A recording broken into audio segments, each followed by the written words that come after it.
पाकिस्तान और दुनिया भर में लाखों देखने और सुनने वालों को अरशद शरीफ का सलाम। नाज़रीन, आज प्रोग्राम में आपको चंद अहम केसेस के हकायक बताएंगे जो कि एहतसाब से मुताल्लिक हैं, और साथ साथ आज हुकूमत का फैसला कि हुदैबिया पेपर मिल केस को दोबारा खोल लिया जाए। इस हवाले से वज़ीर आज़म पाकिस्तान ने आज एक मीटिंग की, उनकी कानूनी टीम ने उन्हें इस हवाले से हकायक से आगाह किया, और फिर वज़ीर इत्तलात फवाद चौधरी साहब ने ट्वीट करके कौम को यह आगाही दी कि जनाब इस केस को दोबारा खोला जाएगा। और ये वो फर्मा है, ये वो मॉडल है, ये वो फार्मूला है कि जो कि बाद में शरीफ ख़ानदान ने अपने तमाम बाकी मानदा केसेस में जो हुकूमत कहती है गैर कानूनी असासाजात बनाने के लिए इस्तेमाल किया। हुदैबिया पेपर मिल केस की नाज़रीन तारीख ये है कि ये सुप्रीम कोर्ट तक गया और वहाँ पे इसका फैसला हुआ, और इस केस में मीडिया पे बाकायदा तौर पे पाबंदियाँ लगाई गई जब सुप्रीम कोर्ट में चल रहा था कि इस हवाले से कोई बातचीत नहीं होगी, और फिर इस केस को दफन कर दिया गया, रिपोर्टिंग नहीं होगी इस हवाले से, और उसके बाद फैसला है कि नहीं ना टेक्निकल बुनियादों पे इसको बंद कर दिया जाए। तो अब हुकूमत ने आज ये फैसला कैसे किया है, एक केस जो कि बंद हो गया, क्या वो केस दोबारा खोला जा सकता है, जिसमें कि बेतहाशा डॉक्यूमेंट्स मौजूद हैं, डॉक्यूमेंट्री ट्रेल मौजूद है, लेकिन सुप्रीम कोर्ट जिसका फैसला कर चुकी है। तो ऐसे कौन से मामलात हैं कि ये केस दोबारा खोला जा सकेगा। साथ साथ शहबाज शरीफ साहब, वो जैसे कहते हैं ना, नाते तोते रह गए, जहाज़ पे जाने वाले थे, कतर की फ़्लाइट पे बोर्ड करने वाले थे, हाई कोर्ट का फैसला भी लिया, और जब आप टाइमिंग देखें तो एक दिन पहले टिकट लेते हैं, ब्रिटिश हाई कमिश्नर से, चाइनीज़ एम्बेसडर से मुलाकातें करते हैं, हाईली कॉन्फिडेंट, एश्योरेंसेस सारी शायद उनके पास थी कि मैं चला जाऊंगा, अपील लाहौर हाई कोर्ट में एप्लीकेशन देते हैं, अगले दिन समाअत होती है, और फौरा और सस्ता इंसाफ जिसको पाकिस्तान पीपल्स पार्टी कहती है कि जनाब इस तरह शरीफ ख़ानदान को जिस तरह इंसाफ मिलता है वो बाकी सबको भी मिलना चाहिए।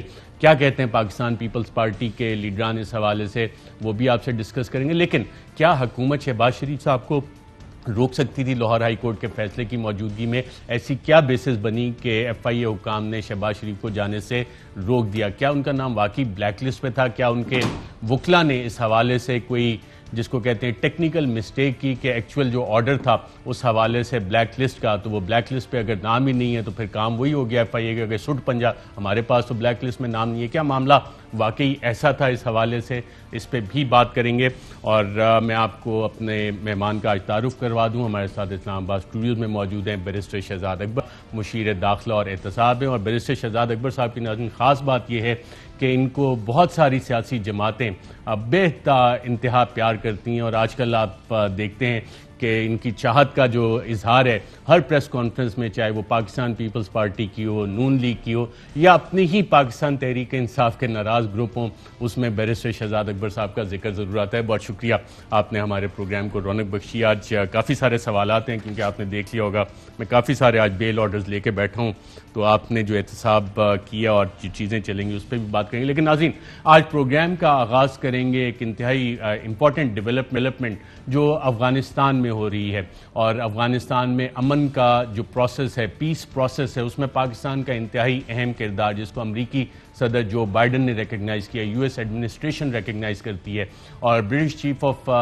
डिफेंस स्टाफ आए हुए थे निकोलस कार्टर, वो आर्मी चीफ से उनकी मुलाकात हुई और फिर वहाँ पे काबुल गए, और इस दौरे में DG ISI जनरल फैज़ भी उनके हमरा थे। DG ISI जनरल फैज़ हमीद का जिक्र तो वैसे पाकिस्तान में वैसे सुनते रहते हैं, लेकिन इनका फुटप्रिंट अगर आप देखें तो आपको इनका फुटप्रिंट बाकायदा तौर पे यूक्रेन में भी नज़र आता है, UAE में भी नज़र आता है। जो तालिबान के साथ बातचीत थी, मुज़ाकरात का जो अमल आगे लेके चलना है, जो अफ़गान ट्रांजिशन हुकूमत बननी है आगे, उसमें भी इंतहाई अहम किरदार है, और जिसको कहते हैं कि बर्निंग द मिडनाइट ऑयल, बाकायदा तौर पे वो मिडनाइट ऑयल बर्न किया जा रहा है। और आज इस अहम मुलाकात में जहां अफ़गानिस्तान का नया फ्यूचर डिसाइड होना है, उस मुलाकात में भी मौजूद थे। आर्मी चीफ की अफ़गान प्रेसिडेंट अशरफ गनी के साथ इंतहाई अहम मुलाकात हुई है, British chief of defence staff के साथ, और जो अफ़गान हुकूमत को फार्मूला अमेरिकन गवर्नमेंट की तरफ से आया था, एडमिनिस्ट्रेशन की तरफ से आया था कि जनाब एक हुकूमत ऐसी बनाए, ट्रांजिशन हुकूमत बनाए, जिसमें तमाम अफ़गान फैक्शंस जो हैं वो बाकायदा तौर पे इस पे शामिल हों। इस हवाले से कुछ रुकावटें डाली जा रही थी सदर अशरफ गनी और काबुल अफ़गान हुकूमत की तरफ से। तो आज की जो एक कोशिश थी कि अफ़गान लेड प्रोसेस जो है उसको आगे लेके चला जाए, और इसके पीछे जो विजन कार फरमा है, जो प्राइम मिनिस्टर ने भी जिसका इजहार किया, आर्मी चीफ भी जिसको कहते हैं कि ये पाकिस्तान अगर अफ़गानिस्तान में अमन कायम होता है तो पाकिस्तान भी उस हवाले से बहुत अहम है। और इसकी अहमियत का अंदाज़ा अगर आप दुनिया का नक्शा देखें तो आपको अंदाज़ा होगा कि पाकिस्तान जिस जगह पे स्ट्रेटजिकली लोकेटेड है, पाकिस्तान से बाकायदा तौर पे आपका जो रूट चलता है ईरान, टर्की और पूरा यूरोप तक जा सकता है। और फिर पाकिस्तान से ही ये वाला रूट अगर आप नॉर्थ की तरफ जाएं तो पाकिस्तान से बाकायदा तौर पे तुर्कमेनिस्तान, उज़्बेकिस्तान और बाकायदा रशिया तक। और रशिया ने जो कोशिश की थी कि ना वार्म वाटर्स तक एक्सेस लें, चाइना जो गवादर में पोर्ट बना रहा है, जो सीपेक है पूरा, वो भी बाकायदा पाकिस्तान की तरफ से गुजरेगा। और फिर आगे से जो सी रूट्स आपके खुलते हैं, जो पर्शियन गल्फ है, स्विस कैनाल है, इंडियन ओशन है, रेड सी, ये सारी सी लेन्स, और पाकिस्तान इसमें स्ट्रेटजिकली प्लेस्ड है। और अगर आपने ये सारी कनेक्टिविटी यूरोप के साथ करनी है या सेंट्रल एशियन रिपब्लिक्स के साथ, तो जो विजन जिस पे काम हो रहा है वो यही है कि जनाब अफगानिस्तान में अमन कायम होना चाहिए। और पाकिस्तान फुल्ली उस प्रोसेस को सपोर्ट कर रहा है। अफगानिस्तान में अगर अमन कायम होता है तो पूरा खित्ता इस हवाले से तरक्की करेगा। और जो ट्रेड है, जो सेंट्रल एशियन रिपब्लिक्स हैं, रशिया, चाइना और जो वेस्टर्न इकोनॉमीज़ हैं, सारे इस कनेक्टिविटी से बाकायदा तौर पर फ़ायदा उठा सकते हैं। लेकिन इसमें बहुत सारे मसाइल भी हैं। और अफ़गानिस्तान से जो अमेरिकन विड्रॉल हो रहा है 2 दिहाइयों के बाद, 2001 के बाद, उसके बाद क्या सिनेरियो बनता है, इंतहाई अहम मामलात हैं जिसको में पाकिस्तान का अहम किरदार है। और पाकिस्तान के आर्मी चीफ, प्राइम मिनिस्टर और DGISI जनरल फैज़, जिसको बाकायदा तौर पे कहते हैं मिडनाइट ऑयल बर्न कर रहे हैं। और बहुत सारी ऐसी चीज़ें हैं जो कि अभी सामने भी नहीं आ रही, लेकिन उसके खदोखाल बाकायदा तौर पे सामने आ रहे हैं। जब अफ़गानिस्तान की नाज़रीन हम बात करते हैं और अफ़गानिस्तान में आजकल जो मामलात चल रहे हैं, उसमें पाकिस्तान में भी एक दहशत गर्दी की वेव दोबारा से सर उठाने की कोशिश कर रही है। और TTP के जो स्ट्रॉन्ग होल्ड्स हैं वो अफ़गानिस्तान में, और पाकिस्तान में पिछले अगर आप सिर्फ जनवरी से लेकर अब तक देखें तो पाकिस्तान के 13 लॉ इन्फोर्समेंट एजेंसीज़ के जवान, पाकिस्तान के बेटों की शहादतें हुई हैं। क्योंकि ये दहशतगर्द पाकिस्तान को डिस्टेबलाइज करना चाहते हैं, नहीं चाहते कि अफ़गानिस्तान में अमन बाकायदा तौर पे कायम किया जा सके।